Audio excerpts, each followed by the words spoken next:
TEQ disait que le secret de la réussite consiste à augmenter son énergie. Plus tu le fais, les gens seront naturellement intéressés vers toi. Et quand je suis présenté à toi, donnez-le votre facture sans hésiter. Dans cette vidéo, je vais vous partager 3 secrets de la réussite qui étaient donnés par mon mentor, Philippe Simon. Si vous venez de me découvrir, moi c'est Adama Saro. Dans cette chaîne, je parle du business, je parle de l'intelligence financière et de la technologie. Si les mathématiques vous intéressent, sachez que vous êtes au bon endroit. N'oubliez pas d'activer la cloche de notification pour avoir des éventuelles vidéos que je partagerai sur la chaîne. Comme je le disais, TEQ disait que le secret de la réussite consiste à augmenter son énergie. Et plus tu le fais, les gens seront naturellement intéressés vers toi. Et quand je suis présent à toi, donne-le ta facture. La première secret de la réussite qui a été partagée par mon mentor Philippe Simon est épouser la psychologie de la réussite. Qu'est-ce que c'est que épouser la psychologie de la réussite? Parce que j'essaie de dire programmer ton cerveau uniquement pour la réussite. C'est pourquoi on parle de PNL. Quand on dit la PNL, la programmation neuro-linguistique. Voilà. Donc, toi-même, tu dois programmer ton cerveau d'abord.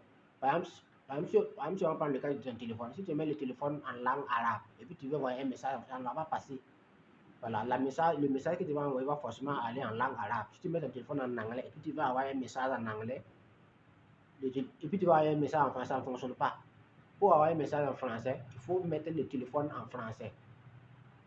Donc, la première étape, le premier secret de la réussite est d'abord épouser la psychologie même de la réussite.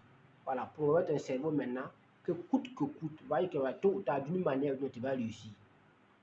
Donc, c'est pourquoi le milliardaire chinois, Jack Ma, le fondateur de Alibaba, disait que si tu ne vois pas la richesse dans ta conscience, tu ne verras jamais dans ton compte en banque.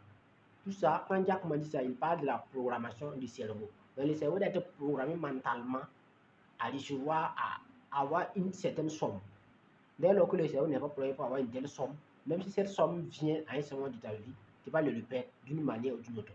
C'est pourquoi le premier secret de la réussite qui était partagé par mon mentor, Philippe Simon, est épouser le secret de la réussite. Épouser plutôt, épouser la psychologie de la réussite. Le deuxième secret maintenant de la réussite que tous les grands hommes ont en commun est le désir ardent. Le désir ardent, Napoléon Hill dans son livre Think and Grow Rich, Réfléchissez et devenez riche, a parlé de désir ardent qui a fait que il a parlé du succès de Thomas Edison, il a parlé également de André Carnegie. En tout cas, il a parlé beaucoup de plusieurs hommes qui ont atteint un certain niveau dans la vie et il s'est rendu compte que la plupart de ces hommes avaient un désir ardent, ils avaient soif de réussir.